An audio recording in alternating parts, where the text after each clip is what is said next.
Corona के दौरान जिस तरह से प्रोग्राम करना है, जो स्ट्रेंथ रखनी है, जो लोग उपस्थित होंगे उनकी उसको पूरी तरह से फॉलो करते हुए मैं यह देख सकता हूं कि हिमालय जो मालिक है उनके प्रेमिसेस में हमारी मीटिंग हो रही है, हमारी प्रोग्राम हो रहा है। तो हिमालय का हैंड सैनिटाइजर जो रखा हुआ है एक बहुत अच्छी पहल है और मैं इसके लिए आप सबसे गुजारिश करूंगा कि तालियां बजा करके जनाब डॉक्टर रियाज साहब की हौसला अफजाई करें, हिम्मत अफजाई करें। तो उन्होंने अपनी एक इच्छा शक्ति का परिचय दिया, अपने स्ट्रॉन्ग विल पावर को एग्जिबिट करते हुए इस कोरोना काल में इस प्रोग्राम को आज आयोजित किया है। दोस्तों, अभी और मेहमान हमारे बीच में आएंगे और अपनी बात रखेंगे हमारे बीच में। मकसद सबका एक है कि आज हम महात्मा गांधी को याद करें, उनका हमारे देश में योगदान है उसको याद करें, उनकी विचारधारा को किस प्रकार से हम आगे ले जा सकते हैं उसको याद करें, उसकी एक नीति बनाएं और एक मजबूत इरादे के साथ यहाँ से इस कॉन्फ्रेंस हॉल से बाहर जाएं कि हमने जो बातें सुनी है महात्मा गांधी की जीवनी से प्रेरित हुए हैं, महात्मा गांधी की सीख को, उनकी आइडियोलॉजी को अपने जीवन में हम पालन करेंगे। दोस्तों, हमारे बीच में अभी जमशेद हसन साहब मौजूद हैं। मैं उनसे गुजारिश करूंगा, गालिबन वो भी बड़े सीनियर है अलीगढ़ मुस्लिम यूनिवर्सिटी के वाबस्तगी से अगर बात करें तो वो हमारे बीच में मौजूद है, हमारे लिए भाई से मुशर्रफ है कि उन्होंने वक्त निकाला। मैं उनसे गुजारिश करूंगा कि वो यहाँ पे आए और चंद अल्फाज रखें महात्मा गांधी के बारे में, अपनी सोच के बारे में और महात्मा गांधी से किस तरह से वो मुतासिर होते हैं उनकी शख्सियत से, उसके बारे में मैं गुजारिश करूंगा आप सब तालियों से इस्तकबाल करें जमशेद हसन साहब।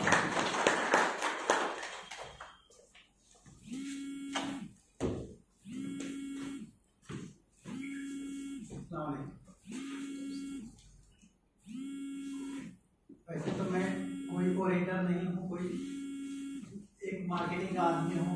अलीगढ़ से मैंने तालीम हासिल किया, मैं इनका सीनियर हूँ ज़रूर। और अलीगढ़ ने जो दिया हमने कोशिश किया कि उसको आगे लेके जाएं। अलीगढ़ से मैंने 1983 में ग्रेजुएशन किया, फिर बॉम्बे यूनिवर्सिटी से मैंने एमएड किया नरसिम्हा से। गांधी जी एक ऐसी शख्सियत थी जो जिनका वर्ड है अहिंसा। अहिंसा के वर्ड से गांधी जी जाने जाते थे और पूरे दुनिया में गांधी जी की जो शनाख्त हुई अहिंसा से, बिना मारपीट के उन्होंने इस देश को आज़ादी दिलाने में अपनी भूमिका अदा की। लेकिन उस चीज़ को आज के संदर्भ में हम देखें, आज के संदर्भ में देखें तो आज उस चीज़ का कोई नहीं रह गया है और उस चीज़ को अहिंसा के अलावा सारी चीजें हो रही हैं। आज के संदर्भ में हम आप लोग भी उस चीज को समझ सकते हैं। हम अगर देखें अपने माहौल को, ये मेरी अपनी फीलिंग है जो मैंने ऑब्जर्व किया है इस चीज को, हम अगर अपने माहौल को देखें जहाँ पे हम रह रहे हैं, तीन चीजों के इर्द गिर्द पूरी अपनी सोसाइटी घूम रही है। तीन चीज वो क्या है? प्रेस, पुलिस और पॉलिटिशियन। इन तीनों चीजों ने या तो इस माहौल को अगर खराब करने में अगर किसी की जिम्मेदारी है तो 99% इन्हीं चीजों की है, क्योंकि इसका इस्तेमाल निगेटिविटी में हो रहा है। इसका इस्तेमाल निगेटिविटी में हो रहा है। अगर प्रेस एक जो सुतून है डेमोक्रेसी का, अगर वो अपना किरदार अदा करे और पॉजिटिव करे तो इन दोनों चीजों को प्रेस पुलिस और पॉलिटिशियन को कंट्रोल कर सकता है। लेकिन आज चूंकि प्रेस कमजोर हो गया है, इस वजह से पॉलिटिशियन इसको कंट्रोल कर रहा है। बिल्कुल उल्टा। मैंने बहुत दिन दूसरे के अखबारात में मैंने काम किया। आज जो भाई ने कहा थोड़ा सा बात बता दूं मैं क्यों ये अखबार शुरू किया। देखिए, उलमाओं ने आज़ादी की लड़ाई में बहुत बड़ा किरदार अदा।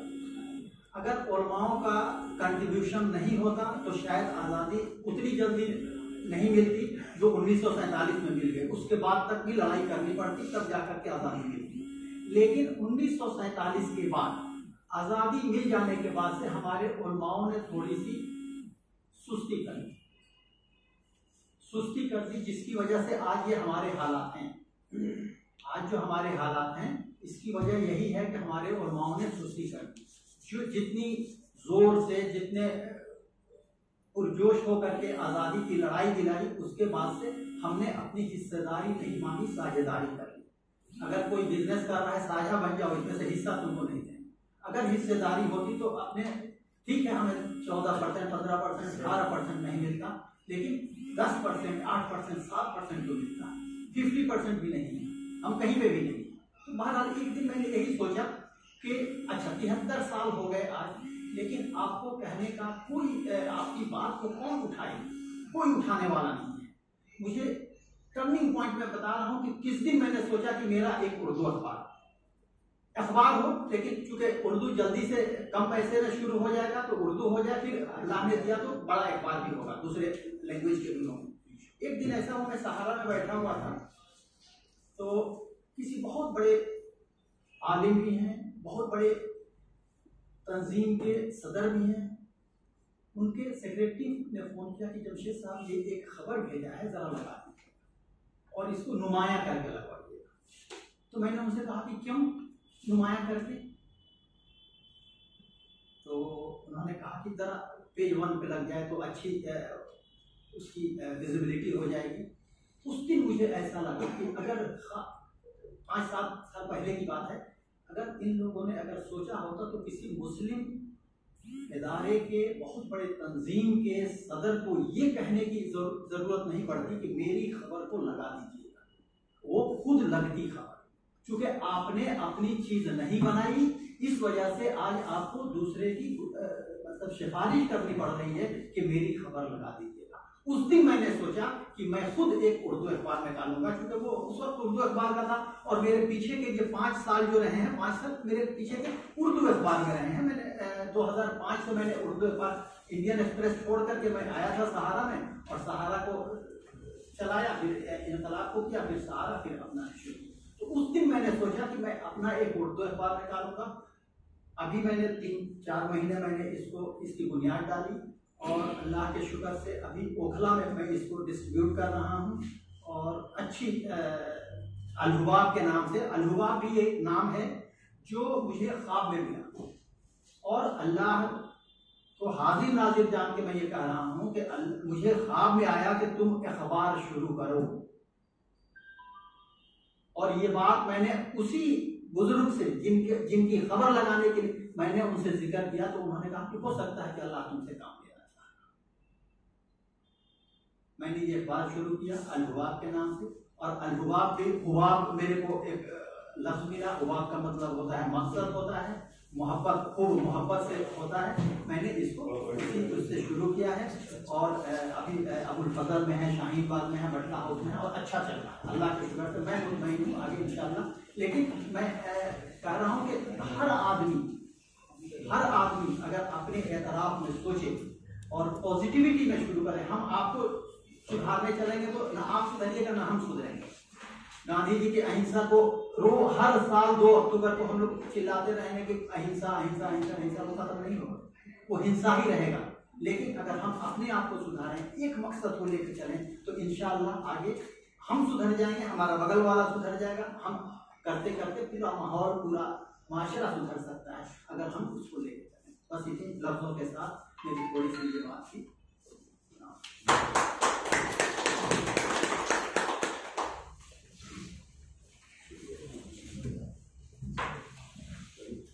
बहुत शुक्रिया जमशेद भाई। आपने अपनी बात शुरू करने से पहले कहा था कि आप एक अच्छे ऑडिटर नहीं है, मैं कथा कलामी करूंगा, आपने वो मिसगाइड किया था, झूठ बोल रहे थे। आप बहुत अच्छे ऑडिटर हैं और आपने अपनी बात बहुत साफगोई से और दिल से रखी। आपकी वो पुलिस, पॉलिटिशियन और प्रेस के कॉम्बिनेशन की जो आपने बात की, वो काबिल गौर बात, समझने वाली बात है। और अगर समाज में, मुल्क में किसी कम्युनिटी को, किसी सोसाइटी को अपनी जगह अगर बनानी हो, तो इन 3 चीज़ों पे अपनी मौजूदगी दर्ज कराना बहुत ज़रूरी है, समझता हूँ।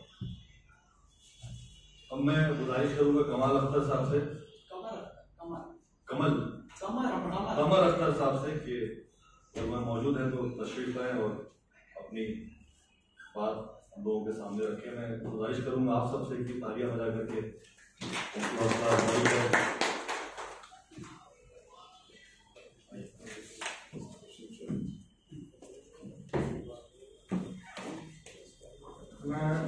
All India Congress social organisation को दिल से मुबारकबाद देता हूँ कि हर साल इस तरह का एक प्रोग्राम कराकर लोगों को जो सोशल वर्क में लगे हुए हैं एक तरह से मोटिवेशन का काम करते हैं।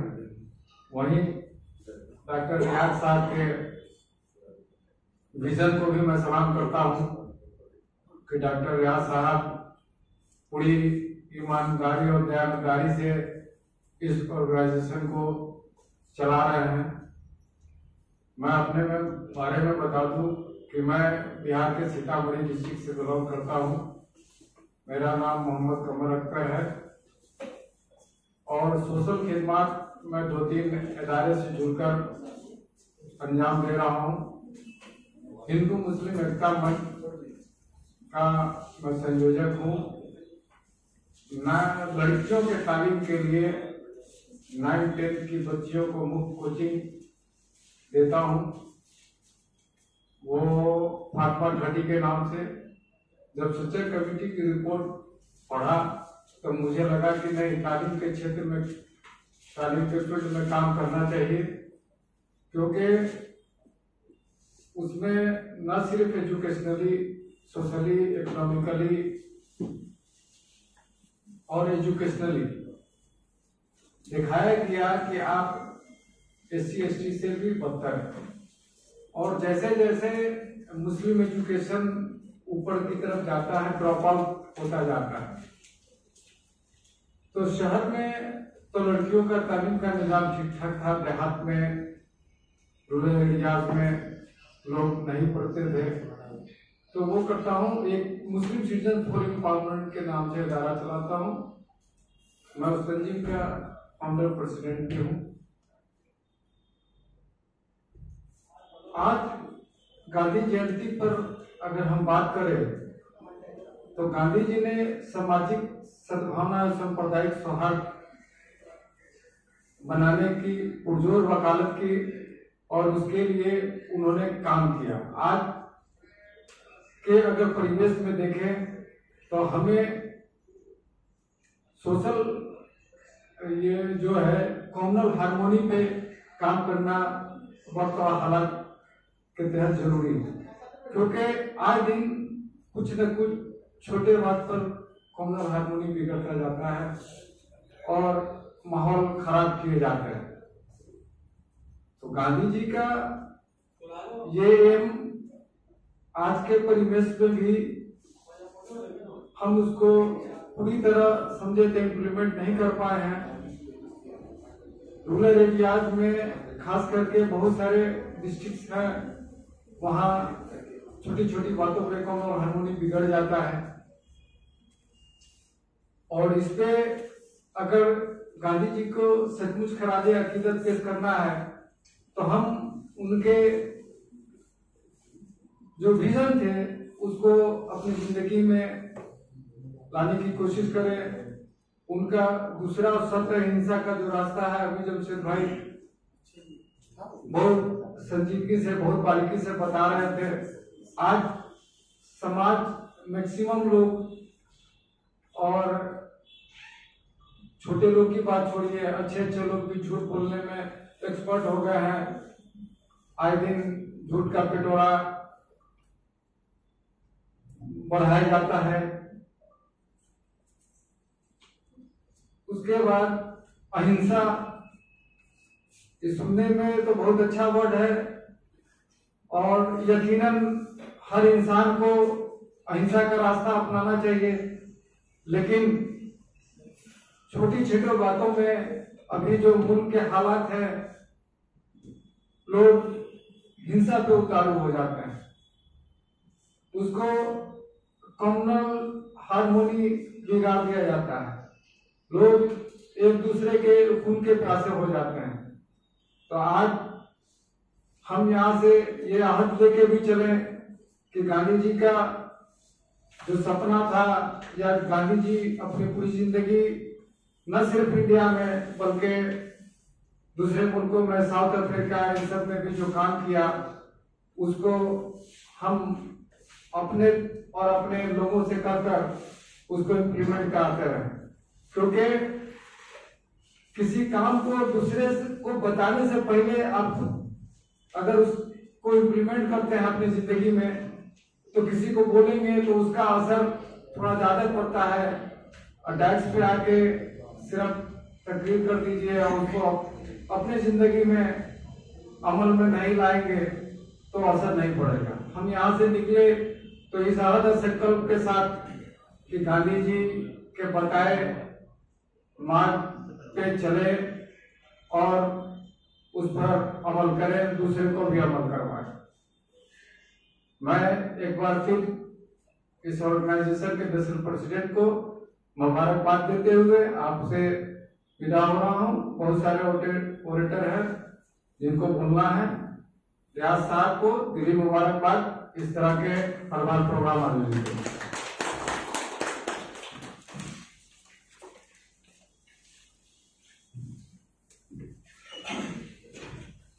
बहुत बहुत शुक्रिया कमल अख्तर साहब। पहले मैं माजरत चाहूँगा कि आपका नाम गलत नोट किया था, कमल अख्तर बोल गया मैं, उसके लिए बहुत माजरत हुआ हूँ। दूसरा, आपने जो बताया, जो काम आप कर रहे हैं, समाज की जो खिदमत आप अंजाम दे रहे हैं, वो काबिल एहतराम है। आपको अल्लाह और ताकत दे और मजबूती दे कि आप इसी तरह से समाज के काम आते रहें और आप से लोग इंस्पायर हो कि आपकी तरह और काम करने के लिए समाज में आगे आए। आप एक बहुत अच्छी बात कर रहे थे अभी, और मैं समझता हूँ कि सबको वो बात समझ में आई होगी कि किसी को कोई नसीहत देने से पहले हमें खुद उस नसीहत पे अमल करना शुरू करना चाहिए, तब हमारी बात पे असर होगा। इससे जुड़ा हुआ दो वाकया मैं बताता हूँ आपको महात्मा गांधी की जिंदगी का। महात्मा गांधी ने कई ऐसे नारे दिए थे, कई ऐसी विचारधाराएं दी थी देश को, देश की जनता को। उसमें एक ये भी था कि be the change you want to be, मतलब जो चेंज आप दुनिया में देखना चाहते हैं, be the change you want to see in the world. जो आप चेंज दुनिया में देखना चाहते हैं, पहले वो तब्दीली खुद अपने अंदर लाइए, तो आपको एहसास होगा दुनिया आप जिस तरह से तसव्वुर करते हैं उस तरह से दुनिया बदलती चली जाएगी। एक वाकया महात्मा गांधी की जिंदगी आपसे मैं साझा करता हूँ। एक छोटी बच्ची थी, वो उसको गुड़ खाने की बहुत खराब आदत थी, बहुत ज्यादा वो गुड़ खाया करती थी। तो उसकी माँ ने उसको बहुत समझाया लेकिन वो मानी नहीं। तो एक दिन मौका लगा उस औरत को, तो वो अपने बच्ची को लेकर के महात्मा गांधी के यहाँ गई, जहाँ पे भी कहाँ का एग्जैक्ट वाकया मुझे याद नहीं, बस ये वाकया मुझे जहन में था, मैंने कहीं पढ़ा था। और महात्मा गांधी से मिल के उसने बोला उस औरत ने कि आप गांधी जी मेरी बेटी को समझाइए कि ये गुड़ कम खाया करें। तो महात्मा गांधी ने कहा तुम परसों आना मेरे पास। उसको कल छोड़ के परसों फिर बुलाया। तो वो औरत फिर परसों होके गई महात्मा गांधी के पास। तो महात्मा गांधी ने उस बच्ची को बुलाया, प्यार से गोद में बिठाया और बताया बेटी गुड़ मत खाया करो ज्यादा, इससे नुकसान होता है। तो उस बच्ची की माँ ने पूछा कि गांधी जी ये बात तो परसों भी बोल सकते थे, आपने 2 दिन बाद आज बुलाया, इसके पीछे क्या माजरा है, मैं चाहती हूँ कि मुझे बताइए अब। तो महात्मा गांधी ने कहा कि परसों तक मैं भी बहुत गुड़ खाता था, तो अगर मैं खुद ज्यादा गुड़ खाते हुए किसी को नसीहत करता कि तुम गुड़ कम खाओ, तो वो मेरे मोरल के ऊपर फिट नहीं बैठता। परसों से लेकर आज तक मैंने गुड़ खाना अपना कम किया है, तब आज तुमको बुला करके तुम्हारी बेटी को समझाया। तो ये किरदार था महात्मा गांधी का। ये किरदार था महात्मा गांधी का कि किसी को कोई नसीहत देने से पहले वो खुद उस बात को अमल करते थे, तब नसीहत देते थे किसी को। तो आज हम उसी महान विभूति को याद करने के लिए बैठे हैं और मैं ये कोशिश करूंगा कि उनकी जिंदगी से जुड़ी बातों के ऊपर जहां से हम लोग कुछ नसीहत दे सके, जहां से कुछ सीख सके, आप लोगों से मैं साझा करता रहूंगा। अभी हमारे बीच में आबिद अंसारी जी हैं मौजूद। मैं उनसे गुजारिश करूंगा कि वो आए डायस पे और अपनी बात हम सबसे साझा करें। आबिद अंसारी जी के लिए जोरदार तालियां।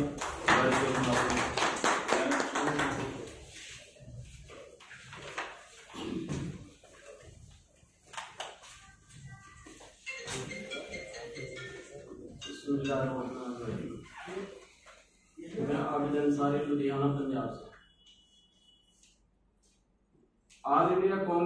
सोशल ऑर्गेनाइजेशन में जुड़ के बहुत ही अच्छा लगा। इतना अच्छा लगा कि इस संस्था को हमने वहां पे लुधियाना में स्टार्ट कर दिया और इंशाअल्लाह कि इतना इसमें आदमी जुड़ रहा है, कम से कम रोज के 20, 30, 50 फार्म मेरे पास आ जाते हैं कि हमको भी जोड़ो, हमको भी जोड़ो, हमको भी जोड़ो। वो इसलिए क्योंकि इसमें सच्चाई के थ्रू काम किया जा रहा है। और हमारे जो रियाज भाई है नेशनल प्रेसिडेंट, ये बहुत हिम्मत के और मेहनत के साथ काम कर रहे हैं। इस प्रोग्राम को जो लेके चल रहे हैं, हर साल प्रोग्राम करा रहे हैं, इनकी हिम्मत की दाद देनी पड़ेगी।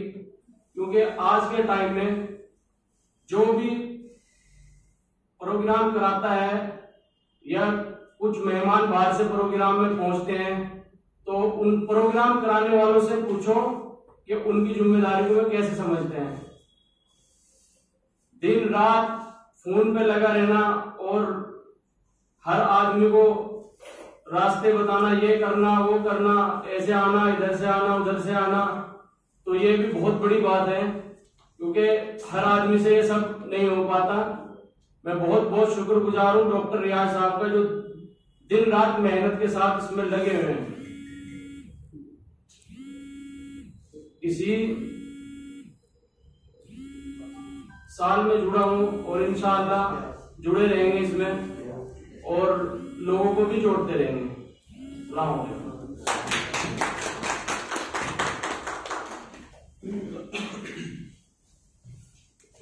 बहुत बहुत शुक्रिया आपका, आपने यार एसएसओ के लिए अपनी डेडिकेशन की बात की आपने, उसके जो विजन उसके साथ अपना अलाइनमेंट दिखाया। इससे ऑफ कोर्स जो एसएसओ की टीम है उसको मोटिवेशन मिलेगा। इस तरह से अच्छा काम करते रहिए। हमारे बीच में आंध्रा से के व्यास जी आए हुए हैं। I hope you are understanding Hindi. Hindi is okay with you? तो मैं चाहूंगा कि इतनी दूर से चल के यहाँ इस प्रोग्राम में आए, कोरोना जैसी संकट के बीच में, तो हम सबको बड़ी इच्छा है, बड़ी ख्वाहिश है कि आप आए और अपने विचार हम सबसे साझा करें कि क्या वो शक्ति थी, क्या मोटिवेशन था जो आपको आंध्रा से आज दिल्ली यहाँ ले आया। Yeah, sure. I'd like to call upon Mr. K. Vyas on the dais. I'll request the audience to kindly motivate him by a big round of applause. Thank you, sir, for giving opportunity to be speaker. AICC के member भी हैं sir.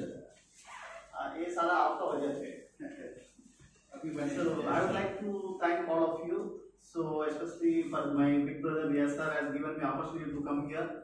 And because of I know the Sir Vyas sir for many years, so always sir is showing the new way to all the people across the nation, especially in South India. Sir is having many friends also in Karnataka, Andhra, Tamil Nadu, Kerala, and sir is initiated a new channel also.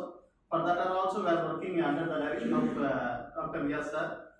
So actually आज तो माहौल में India में आज तो माहौल है, so माहौल ऐसा बना दिया है, so everybody is little upset in the way of today what is going on in the government under the Vijay Brigade. I am sorry to say the name, but also situation ऐसा है। so हम सब मिलकर ये माहौल का मिट्टी डालने के लिए रियाज साहब ने बहुत ट्राई कर रहे हैं। so ये सब हमारा रियाज साहब का डायरेक्शन में हम मिलकर ये सारा प्रीवियसली कैसा है वो हम बनाने के लिए ये सोशल हमारा all India Congress communist organisation हमारा एक वेपन होता है। So actually today every sector people are completely in disgusting. So where from there we are operating all the things to come normalcy, whichever the previously was in 2014. So now 100% here we are going to be operated togetherly, all of with love and utmost respect on each other in every religion, in every sector of all our humanity. So I would like to tell thanks to once again to given me opportunity to come here and providing me to work in the media channel also as a like Indraprastha channel in Karnataka and Andhra. So again once again maximum in 2-3 months after, we will make one function like this in Bangalore also. So that time all of you people heartily welcome to their Bangalore in the direction of Riyaz sir. We will see once again in South India, every state one program will be do like this every 6 months once and like 3 months once. Across the nation, we will go ahead, we will strengthen our party like a social organization. So next elections, so we are expecting to become our Mananiya Rahul Gandhi ji or Priyanka Gandhi as a Prime Minister. This is my personal account, please. I am very heartily thankful to you. My inmost and heartily thanks to Dr. Riyaz sir to given me opportunity to come here. Thank you.